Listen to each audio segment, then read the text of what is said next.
말괄량이 연년생 두 아들을 키우고 있는 30대 김 씨. 그녀는 요즘 남편과 지난한 싸움을 이어가고 있다고 하는데요. 싸움의 시작은 김 씨가 최근 아이를 임신하면서 시작됐습니다. 처음에 셋째는 생각도 안 했던 김 씨는 아이 한 명을 더 낳기를 바라는 남편의 설득에 임신을 결심했고 얼마 지나지 않아서 바라던 아이가 생겼다고 합니다. 하지만 셋째 아이를 가졌다는 행복도 잠시. 이들 부부는 산부인과에 방문했다가 충격적인 사실을 듣게 됐는데요. 김 씨가 셋째 아이뿐만 아니라 넷째, 다섯째까지 그러니까 새 쌍둥이를 임신했다는 겁니다. 갑작스러운 상황에 이건 축복이다, 불행이다. 끊임없는 다툼이 시작됐다는 김 씨 부부. 이들은 이 상황을 어떻게 하면 해결할 수 있을까요? 자, 사연자가 특정되지 않게끔 저희가 약간의 각색을 했다는 말씀 좀 미리 말씀드립니다. 자, 시작해보죠. 네, 김 씨 부부는 30대 초반에 결혼해서 현재 30대 후반이고요. 5살, 4살 연년생 아들을 두고 있습니다. 이 아들 둘이 또래보다 더 개구집니다.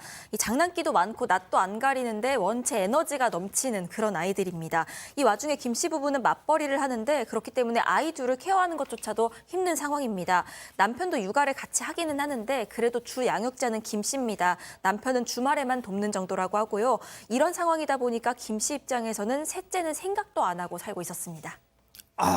그런데 생각도 안 했는데 어쩌다 셋째를. 남편이 연애 때부터 좀 아이를 3명 갖고 싶어 했다고 해요. 특히 뭐 친구 중에 이 3남매인 친구가 있었는데 그 친구가 되게 부러웠다고 아하. 얘기를 했던, 본인이 외동이었다고 해요, 남편이. 그래서 또 딸을 꼭 갖고 싶어서 텔레비전 보면 뭐 딸 바보, 아빠 정말 좋았다, 알고 싶다라고 지금 얘기했는데 지금 연년생으로 아들만 낳았잖아요. 예. 그래서 셋째만 태어나면, 특히 딸이 태어나면 무조건 자기가 다 본다. 육아휴직도 하겠다. 그러면서 설득을 시켰고요.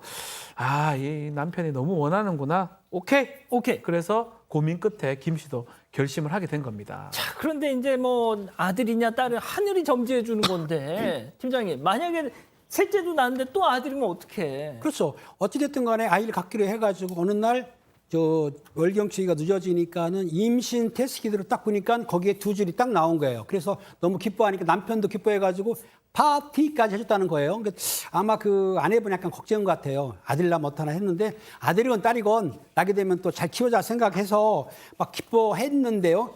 그런데 임신 7주차가 돼가지고 산부인과에 방문해서 진찰을 받아봤더니 의사분이 충격적인 이야기를 하게 됩니다. 그렇습니다. 소장님, 짱짱짱짱. 네, 장장장장입니다.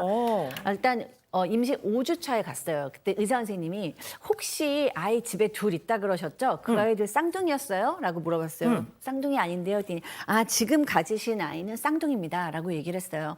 남편은 옆에서 좋아하는 거예요. 와, 4명이라니 둘둘이 놀면 딱 좋겠네. 막 이랬어요. 근데 사실은 이 김 씨는 한 명도 낳기가 너무 힘들었잖아요. 이미 두 아이를 키워야 하는데 셋을 키울 자신이 없어서 나 정말 색도 벅찬데 이러고 있었는데 쌍둥이라고 하니까 심란했습니다.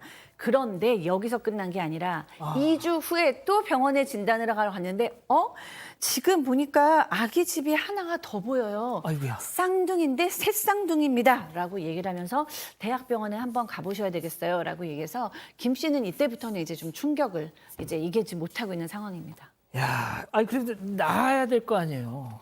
네, 근데 김 씨가 지금 몸무게가 40kg 초반입니다. 첫째, 둘째 낳을 때도 출산 과정이 쉽지는 않았는데 이렇게 체구가 워낙 작고 몸도 약했기 때문에 둘째 때 24시간 진통을 했다고 합니다. 그런데 그 진통 끝에 의식을 결국 잃어서 긴급하게 응급수술을 아이고야. 해야만 했습니다. 그렇기 때문에 김 씨 입장에서는 이번 셋쌍둥이 임신이 더 공포스럽게 다가올 수밖에 없었는데 의사도 이런 상황을 다 알고 있습니다. 의사가 먼저 이대로 출산할 경우에는 산모도 아이도 모두 위험할 수 있습니다. 라면서 선택적 유산을 권유를 합니다. 선택적 유산이라는 건 이 태아일 경우에 자궁 입구에서 가장 가까운 아이를 선택적으로 유산시키는 그런 걸 얘기를 하는데 의사는 위험한 상황이 올 수도 있다라면서 이 얘기를 꺼낸 거죠. 근데 의사가 이렇게까지 얘기를 하니까 김 씨로서는 걱정이 더 커질 수밖에 없었습니다. 와, 팀장님, 이게 그냥 본인들 판단이 아니라 전문가인 의사가 이렇게 권고하면 아니, 고민이 되지 않겠습니까, 이거? 그래서 고민이 되죠. 그래서 이 김 씨가 마음을 먹고 선택적 유산을 하려고 남편한테 말했답니다. 근데 남편이 노발대발한 거예요. 무슨 소리야? 어떻게 생긴 아들을 죽일 수 있냐? 살인이다. 매장하다. 그런 말 하면서 욕설까지 했는데요. 나중에 뭐라고 했냐면 예. 만약에 선택적 유산을 하게 되면은 이혼을 하겠다. 아이고. 이렇게 말했는데 사실은 그 선택적 이혼을 말 나왔을 때 의사가 말했을 때 남편도 곁에 있었다는 거예요. 들은데도 불구하고 그렇게 하는 거기 때문에 실질적으로 남편은 그렇다 하더라도 무조건 안 된다는 겁니다. 그러니까 김 씨의 얘기를 듣지 않고 있으면서 지금 부부간에 말도 않고 냉정적인 것이죠. 야, 이게 처음에는 그냥 되게 단순한 문제라고 생각을 했는데 의사가 이게 정말 산모의 네. 어떤 생명과도 직결될 수 있는 문제라고 유산을 권유할 정도면 네.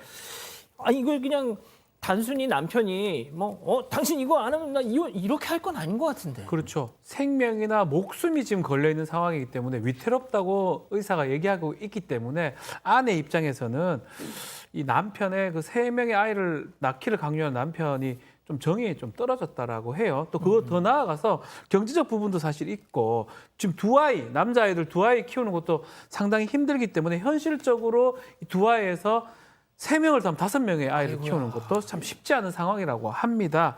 근데 남편은 노력해서 이제 안 돼서 중간에 어쩔 수 보내는 거하고 미리 선택해서 보내는 건 다르기 때문에 결사 반대하고 있는 상황이고 아내는 지금 그것이 너무 싫고 이런 상황이 반복되는 것 같습니다. 자, 그럼 제가 네 분께 이걸 어떻게 보면 생명이 걸린 걸 가지고 제가 푸처해전 이러지는 않겠습니다. 남편의 입장이 이해가 된다라는 분 손 좀 들어주십시오. 그렇습니다. 이거 소장님 이거는 예. 아니 심지어 저희뿐만 아니라 시어머니까지도 이 김 씨 편이에요. 그러니까 시어머니도 셋째를 가졌다 했을 때 너무 좋아하셨다고 합니다. 이 남편의 바람을 알고 있으니까. 그러니까 이제 부모님한테도 양가 부모님한테 얘기하셨는데 양가 부모님께서는 어른들이시잖아요. 의사 얘기를 하기도 전에 깜짝 놀라시면서 이 부인의 걱정부터 한 거예요. 네 그 작은 몸으로 새 아이를 어떻게 가질 수 있겠니?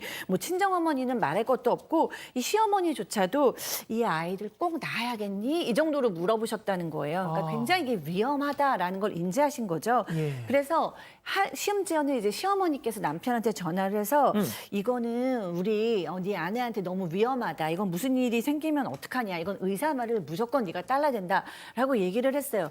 그런데도 이 남편 조금도 동요함 없이 그냥 집까지 나가버렸다고 합니다. 절대 선택적 유산할 수 없다. 야, 이거 그러니까 이렇게까지 이제 해야 부인은 되나요? 좀? 이혼까지 하고 싶어졌다고.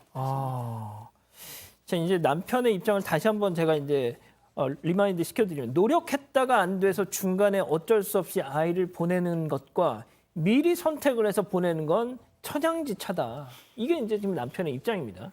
좋습니다. 이쯤에서 별별 상담소 오늘의 궁금증 짚어보죠. 자, 새 쌍둥이 임신 위험할 수 있다라고 지금 산부인과 의사가 권유를 하고 있는데 남편은 계속 이 출산을 고집합니다. 어떻게 하면 좋겠냐? 자, 일단 팀장님부터 말씀 주시죠. 아이가 소중합니다. 하지만 아이를 낳는 건 누굽니까? 자기 아내 산모인 거예요. 남자는 산모가 아니기 때문에. 그리고 아이도 중요하지만 가장 소중한 거는 자기 옆에 있는 아내가 소중하기 때문에 아내가 원하는 대로 따라주는 게 가장 행복하다고 봅니다. 예. 자, 일단 소장님 말씀 마지막에 네. 듣고요. 박 저는 변호사님부터. 이거는 의사가 모든 키를 갖고 있어요. 의사 말을 본인이 이길 수는 없는 거예요. 예컨대 의사가 괜찮다고 하면 상관이 없는데 의사가 지금 안 된다고 하잖아요. 그 정도는 지금 어는지 정확하게 알 수는 없지만 지금 얘기를 들어보면 의사는 심각하게 보는 것 같거든요. 그렇기 때문에 선택적인 유사를 요구하는 거 아니겠습니까? 이런 경우는 사실은 남편이 선택할 권리는 저는 없다고 봅니다. 의사의 의학적 판단에 가장 중요한 거고요. 산모가 만약에 괜찮습니다. 내 목숨 그래도 낳겠습니다 하더라도 남편이 의사와 같이 가야 되는 상황인데 그렇죠. 오히려 반대로 간다? 납득하기 어렵죠, 사실은. 소장님 뭐 일단 뭐 의견은 다 하나로 모아지고 있어요. 네, 그렇습니다. 저도 이제 팀장님, 변호사님 의견과 비슷한 맥락인데요. 사실 뭐 저희 시청자들도 그렇고 저희도 그렇고 아이를 누가 유산시키고 싶습니까? 다 감정적으로는 윤리적으로는 사랑스러운 아이를 다 만나고 싶어요. 그런데 저도 이 이야기는 지금 감정적으로 할 것은 아니다. 이건 정말 객관적이고 합리적인 상황이어야 된다라는 생각이 들고요. 의사가 그렇게 얘기했을 때 그 이유나 정확하게 이게 어느 정도 위험한 것인지 몇 퍼센트 위험한 것인지 대안은 있는지에 대해서 합리적인 선택을 할 수 있도록 그 자리를 좀 마련하시는 것이 좀 중요하지 않을까 싶습니다. 자, 우리 가족 여러분들 의견은 뭐 좀 차이가 있나요? 비슷합니다. 이렇게 크게 다르지 않고요. 많은 분들이 아내 몸 상태 이러면 한 명도 위험하다 이런 의견 많이 주셨습니다. 김민정님, 육아에 참여 안 하는 남편이면서 이렇게 자식 욕심만 부리나요? 하셨고요. 미셸초님, 아니 둘째를 저렇게 낳았는데 셋째를 바랐다고요? 애초에 여기부터 이해가 안 된다 하셨습니다. 리버님, 남편 맞나요? 아내가 잘못돼도 자식만 얻으면 행복할까요? 이영임님, 아내 건강보다 애가 더 중요하다는 건가요? 하셨습니다. 오늘 뭐 이론의 여지가 없어 보입니다. 자, 별별 상담소 이렇게 정리하고요. 이 사건의 진실을 추적하고 싶으십니까? 그렇다면 사반 채널을 구독해주세요. 지금까지 이자연 기자였습니다.